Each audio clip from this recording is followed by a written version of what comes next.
हम लोग पढ़ने वाले हैं इसका पार्ट 4, नाखून क्यों बढ़ते हैं। लेखक हजारी प्रसाद द्विवेदी जी हैं। यहाँ पे आप लोग इनका चित्र देख सकते हैं। ये हमारे हजारी प्रसाद द्विवेदी जी हैं। इनका जन्म हुआ है 19 अगस्त 1907 में और मृत्यु हुई है 19 मई 1979 में। आगे मिलेगा आपको जब इनका आप परिचय पढ़ेंगे तो। जैसा कि आप लोग जानते हैं कि इस चैनल पर हिंदी का टोटल वीडियो अपलोड है, बस चैप्टर 4 और 5 अपलोड नहीं था। काफ़ी लोगों का कमेंट शुरू से ही आ रहा है कि 4 पार्ट और 5 पार्ट का वीडियो बना दिया जाए। तो मैंने सोचा कि एग्ज़ाम सामने 2 से 4 दिन के बाद, सो अब नहीं बनेगा तो फिर बाद में थोड़ा बुरा लगेगा, सो बन जाए वीडियो। तो हजारी प्रसाद द्विवेदी जी है, इस चैप्टर को लिखते हैं नाखून क्यों बढ़ते हैं। नाखून आप लोगों को तो पता ही होगा, नाखून जिसको हम लोग कहते हैं अपने भाषा में भोजपुरी में नो, क्या बोलते हैं नो। और इसमें जितने भी प्राणी बैठे हुए हैं सबका अपना अपना नाखून होगा, जिसमें सबसे खतरनाक नाखून होता है लड़कियों का। सबसे खतरनाक नाखून किनका होता है जी? लड़कियों का होता है। लड़का लोग तो उतना नाखून नहीं रखता है, लेकिन कोई कोई लड़का लोग होता है लड़की वाला गुण रखता है, तो वो लोग थोड़ा सा नाखून बढ़ा के रखता है। लेकिन लड़कियां प्रायः ज्यादा से ज्यादा, मैं ये नहीं कह रहा हूँ सब कोई, ज्यादा से ज्यादा नाखून रखती है, खास करके बाएं हाथ में। कौन हाथ में? बाएं हाथ में, क्योंकि दाहिने हाथ से खाना होता है ना, तो दाहिने हाथ से खाना है तो मान लो कि भात उठेगा नहीं, फंस जाएगा, ठक ठक ठक ठक थरिया में रहेगा। इसलिए बाएं हाथ को यूज करती है पूरा नाखून बढ़ाने का, ताकि समय आने पर उसको अस्त्र शस्त्र के रूप में प्रयोग किया जा सके। किसी से लड़ाई हो जाए तो मुंह नोचने में, चाहे जो भी समझ लो या फैशन समझ लो, उसका यूज होता है। तो नाखून क्यों बढ़ते हैं हमारे चैप्टर का नाम है। ये थोड़ा सा अजीब चैप्टर है और इस सवाल का जवाब आज तक किसी के पास है भी नहीं।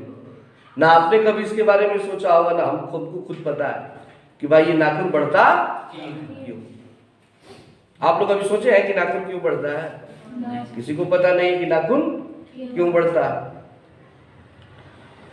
तो सबसे पहले हम लोग पढ़ेंगे हजारी प्रसाद द्विवेदी जो इसके लेखक है, उनकी जीवनी को। यहाँ पे आप लोग देख सकते हैं, थोड़ा सा मैनेज कर लीजिए अगर छोटा छोटा दिखाई दे तो। आचार्य हजारी प्रसाद द्विवेदी का जन्म सन 1907 ईस्वी में आरत दुबे का छपरा बलिया उत्तर प्रदेश में हुआ। देखिए इसमें रेड कलर से जो अंडरलाइन किया गया है उसको, मतलब रेड कलर से लिखा गया है उसको आप लोग अंडरलाइन कर लीजिएगा, वो ऑब्जेक्टिव के लिए ठीक रहता है। जैसा कि आपको यहाँ पे सबसे पहले चीज याद करना होगा कि आचार्य हजारी प्रसाद द्विवेदी का जन्म कब हुआ था, तो पहले 1907 में हुआ था। तो आरत दुबे का छपरा, ये गांव का नाम है, आरत दुबे का छपरा। ये बिहार वाला छपरा मत समझिएगा, आरत दुबे का छपरा ये गांव का नाम है और बलिया जिला में पड़ता है, जो उत्तर प्रदेश में, उत्तर प्रदेश राज्य के बलिया जिले के आरत दुबे छपरा इनका घर में मतलब जन्म हुआ था। और द्विवेदी जी का साहित्यिक कर्म भारतवर्ष के सांस्कृतिक इतिहास की रचनात्मक परिणति है। मतलब कि इन्होंने जो भी साहित्य लिखे, साहित्य मतलब हिंदी के क्षेत्र में जो भी इन्होंने योगदान दिया वो बहुत ही मतलब सराहनीय है। संस्कृत, प्राकृत, अपस, बौला आदि भाषाओं और उनके साहित्य के साथ इतिहास, संस्कृति, धर्म, दर्शन और आधुनिक ज्ञान विज्ञान की व्यापार व गहनता में पैक कर उनका अगाध पांडित्य, नवीन मानवतावादी सर्जना और आलोचना की क्षमता लेकर प्रकट हुआ। मतलब बात की जाए संस्कृत की, बात की जाए प्राकृत भाषा की, बात की जाए अपस और बौला की। देखिए आप कहेंगे अपस बौला ये क्या है? भारत में बाबू कई सारी भाषाएं हैं जिसके बारे में हम लोग भी नहीं जानते हैं। हम लोग हल्की फुल्की कुछ कुछ भाषाओं को जानते हैं, लेकिन बहुत सारी भाषाएं हैं जिनमें कवियों की रचना है। तो उसी में कोई आता है अपस बौला, इसमें इन्होंने कई सारी कविताएं लिखी हैं। वे ज्ञान को बोध और पांडित्य की सुहृदता में ढालकर ऐसा रचना संसार हमारे सामने उपस्थित करते हैं जो विचार की तेजस्विता, कथन की लालित्य और बंध की शास्त्रता का संगम है। इस प्रकार उन्हें एक साथ कबीरदास को देखे ना, नीचे पिक्चर में देख सकते हैं कबीरदास का, यहाँ पे एक कबीरदास का दोहा भी है कि जाति न पूछो साधु की, पूछ लीजिए ज्ञान, मोल करो तलवार का, पड़ा रहने दो बयान। बड़ा ही अच्छा श्लोक है। कहने का अर्थ है कि कभी भी एक ज्ञानी पुरुष की जाति को नहीं पूछना चाहिए, वो किस जाति से बिलोंग करता है ये कोई मायने नहीं रखता है। हम पढ़ा रहे हैं, हम किस जाति से, उससे कोई फर्क नहीं पड़ना चाहिए आपको। आप पढ़ाएंगे या कोई भी काम करेंगे, किसी को ज्ञान देंगे, तो कोई फर्क नहीं पड़ना चाहिए कि आप किस जाति से बिलोंग करते हैं, किस जाति से आते हैं। बस ये जानना चाहिए कि पूछ लीजिए ज्ञान मतलब कि आपके पास क्या ज्ञान है। अगर कुछ भी आपके पास है तो हमें जान लेने में कोई हर्ज नहीं होना चाहिए। मोल करो तलवार का, पड़ा रहने दो म्यान। मोल करो तलवार का, तलवार का वैल्यू होता है, जिसमें तलवार रखा जाता है उसको म्यान बोलते हैं। म्यान का वैल्यू नहीं होता है, वैल्यू किसका होता है? काम तो वही न करता है। तो म्यान हो गया हमारा जाति, म्यान क्या हो गया? और तलवार हो गया वो मनुष्य जो काम कर रहा है। तो हमें जाति से मतलब नहीं, उस म्यान से मतलब नहीं, उस तलवार से मतलब होना चाहिए जो हमें कुछ सिखा रहा। तो कबीरदास, तुलसीदास जिन्होंने रामायण को लिखा था, ठीक है ना, और रविंद्रनाथ टैगोर, यहाँ पे देख सकते हैं रविंद्रनाथ टैगोर एकाकार हो उठते हैं। मतलब ये जब लिखते हैं ना, हजारी प्रसाद द्विवेदी जी कुछ भी लिखते हैं ना, तो ऐसा लगता है ना कि उसमें कबीरदास, तुलसीदास और रविंद्रनाथ टैगोर की तीनों के तीनों आदमी का जो क्वालिटी है एक साथ झलकता है। ये तीनों महान व्यक्ति हैं, लेकिन तीनों का गुण किनके अंदर है? हजारी प्रसाद द्विवेदी। कभी कभी प्रश्न ऐसे भी पूछे जा सकते हैं एग्जाम में कि हजारी प्रसाद द्विवेदी के जो आदर्श हैं वो कौन कौन है। तो आपको ये तीन नाम हमेशा याद रखना है, कबीरदास, तुलसीदास और रविंद्रनाथ टैगोर। उनकी सांस्कृतिक दृष्टि अपूर्व है। उनके अनुसार भारतीय संस्कृति किसी एक जाति की देन नहीं, बल्कि समय समय पर उपस्थित अनेक जातियों के श्रेष्ठ साधना अंशों के लवण नीर संयोग से विकसित हुई। मानते हैं कि आज जो हमारा भारतीय समाज बना है किसी एक जाति से नहीं बना है, किसी एक धर्म से नहीं बना है, या कई जाति और कई धर्मों का मिश्रण है। यहाँ पे बहुत सारी जातियां मिलकर, बहुत सारे धर्म मिलकर ही इस महान भारत का निर्माण करते हैं। ये सारी बातें कौन कहते हैं जी? हजारी प्रसाद द्विवेदी, जिन्होंने चैप्टर लिखा नाखून क्यों, ठीक है ना। आगे है, यहाँ पिक्चर में नीचे दिख रहा है, ये क्या है? यही है नाखून। अब देख लीजिए आप लोगों में से किसका नाखून है, अपना अपना नाखून मिला लीजिए। इतना डायनासोर की तरह जो नाखून है, देख लो आप अपना। द्विवेदी जी की प्रमुख रचनाएं हैं, देखिए इसको तो मेनली आपको याद कर लेना चाहिए, बहुत सारा क्वेश्चन इससे पूछता है।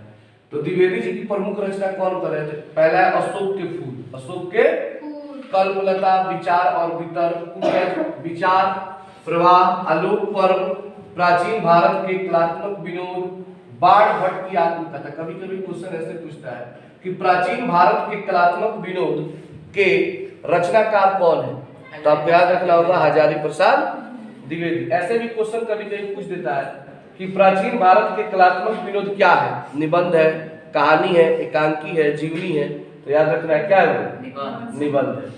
बाण भट्ट की आत्मकथा, चारुचंद्र लेख, पुनर्वा, अनामदास का पोथा, उपन्यास है ये, सुर साहित्य, कबीर, मध्यकालीन बुद्ध का स्वरूप, नाथ संप्रदाय, कालिदास की लालित्य योजना, हिंदी साहित्य का आदिकाल, हिंदी साहित्य की भूमिका, हिंदी साहित्य उद्भव और विकास, संदेश रासक, पृथ्वीराज राजसु, नाथ सिद्धों की बानियां, विश्व भारती पत्रिका का संपादन। द्विवेदी जी का आलोक पर्व पर साहित्य अकादमी पुरस्कार, भारत सरकार द्वारा पद्म भूषण सम्मान एवं लखनऊ विश्वविद्यालय द्वारा डीलिट की उपाधि मिली। याद रखिएगा, लखनऊ विश्वविद्यालय द्वारा इनको कौन सी उपाधि मिली थी?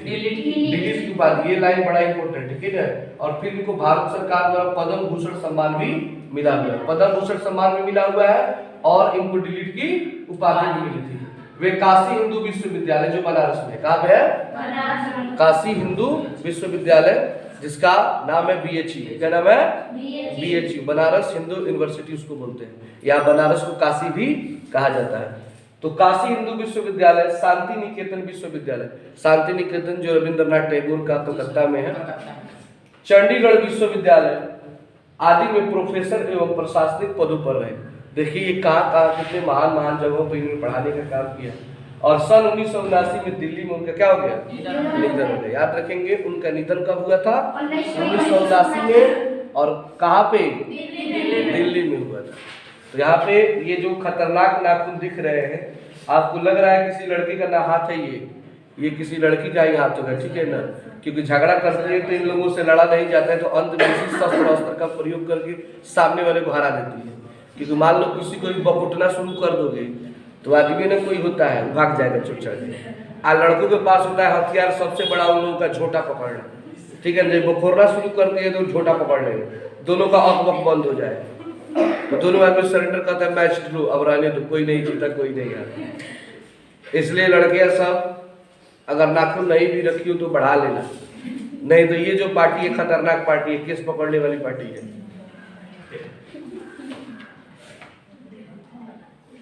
आगे है हजारी प्रसाद द्विवेदी ग्रंथावली से लिए गए प्रस्तुत निबंध में प्रख्यात लेखक और रविंद्रकार का मानववादी दृष्टिकोण प्रकट होता है। इस ललित निबंध में लेखक ने बार बार काटे जाने पर भी बढ़ जाने वाले नाखूनों के कहने बहाने अत्यंत सहज शैली में सभ्यता और संस्कृति की विकास गाथा उद्घाटित कर दिखाई है। मतलब इस चैप्टर में लेखक ने क्या है कि नाखून के माध्यम से उन्होंने हमारी सभ्यता और संस्कृति को बताया है, प्राचीन काल से लेकर अब तक के लोगों का। उसके बाद एक बात आप याद रखिएगा, पूछ देता है क्वेश्चन, नाखून क्यों बढ़ते हैं, पाठ किस निबंध से लिया गया है, किस ग्रंथावली, किस भाग से लिया गया है, तो याद रखिए किससे, ग्रंथावली से, ठीक है ना। एक और नाखूनों का बढ़ना मनुष्य की आदिम मतलब होता है आदि मानव, पाश्विक मतलब पशु, वृत्ति मतलब आदत, यानी कि जो नाखून बढ़ता है वो पशुओं की निशानी है। किसकी निशानी है, पशुओं की निशानी है। समझ लीजिए कि पहले के जमाने में जो आदि मानव होते थे ना, हमारे पूर्वज, तो वो लोग नाखून बढ़ाते थे क्योंकि उनके पास प्रॉब्लम ये था कि जो खतरनाक जानवर थे उन पे अटैक कर देते थे जंगलों में। क्या करते थे, अटैक कर देते थे। उस अटैक से बचने के लिए वो नाखून रखते थे कि मान लो कोई भालू देव में कूद गया तो लोग नाखून से उसको मार देते थे, फाड़ देते थे, चाहे दांते काट लेते थे। लेकिन अभी तो ऐसा सिस्टम नहीं है, अब आदमी के पास कई सारा हथियार बन गया है, लेकिन फिर भी कुछ ऐसे लोग हैं जो नाखून को रख रहे हैं। क्या कर रहे हैं, नाखून को रख रहे हैं। तो समझ जाओ कि वो मनुष्य के रूप में पशु है। मनुष्य के रूप में क्या है, पशु है। तो देख लो भाई, जिनके पास अगर नाखून है तो अपने अपने शरीर के हिसाब से अपना अपना नाम रख लेगा, गाय भैंस भेड़ा, जो भी मन करे वो नाम रख लेगा, ठीक है ना। तो नाखून रखना मतलब पाश्विक प्रवृत्ति है। क्या प्रवृत्ति है, पाश्विक प्रवृत्ति है, पशुओं की निशानी है, ठीक है ना। पहले के टाइम में अगर नाखून था तो वो अच्छा था कि कुछ समय वो अस्त्र के रूप में प्रयोग होता था, लेकिन अभी रखना पशु की निशानी है। और संघर्ष चेतना का प्रमाण है, तो दूसरी ओर बार बार काटते रहना और अलंकृत करते रहना मनुष्य के सौंदर्य बोध और सांस्कृतिक चेतना को भी निरूपित करता है। लेकिन मनुष्य की एक खूबसूरती ये भी है कि नाखून चाहे कितना भी बढ़ जाए, मनुष्य उसे छोड़ता नहीं, बल्कि उसको बार बार काटते रहता है। वो कहता है कि हम रुकेंगे नहीं, आदमी कहता है तुमको छोड़ेंगे नहीं, तो तुम बड़ो पटाख से हम काट देंगे, तुम बड़ो पटाख से हम काट देंगे। लेकिन वो भी बेहाया की तरह है। किसकी तरह है, ना लोग सफा बेहाया बड़े करे, बोलो काम जैसे मना कर जला कि काम थे मत कर, लेकिन फिर भी आदमी बार बार करेगा, तो लोग क्या कहना, सब बेहाया हो गए, एक कमा मारा करत रहे लेकिन मान ना सकेले। एगो बात के 20 साल समझावा जाता है, लेकिन कंटोपे पिनिए के चली गई, सब बेहाया भी है। तो बेहाया नाखून भी किस तरह है, बेहाया, जो बात बार बार उसको हटाया जाए, बार बार चलाए, उसको बेहाया बोलते हैं। जिसको मैं हाया मतलब होता है शर्म लाज, हाया मतलब जिसको लाज शर्म न। अब देखिए लेखक ने नाखूनों के बहाने मनोरंजक शैली में मानव सत्य का दिग्दर्शन कराने का सफल प्रयास किया है। यह निबंध नई पीढ़ी में सौंदर्य बोध, इतिहास चेतना और सांस्कृतिक आत्मगौरव का भाव जगाता है, ठीक है ना। तो ये था हमारा लेखक का परिचय। उम्मीद है कि आप लोग इस चीज को समझ पाए होंगे। अब हम लोग बढ़ेंगे किस तरफ, तो अगले पार्ट में हम लोग पढ़ेंगे चैप्टर को। तो आज के लिए इतना ही।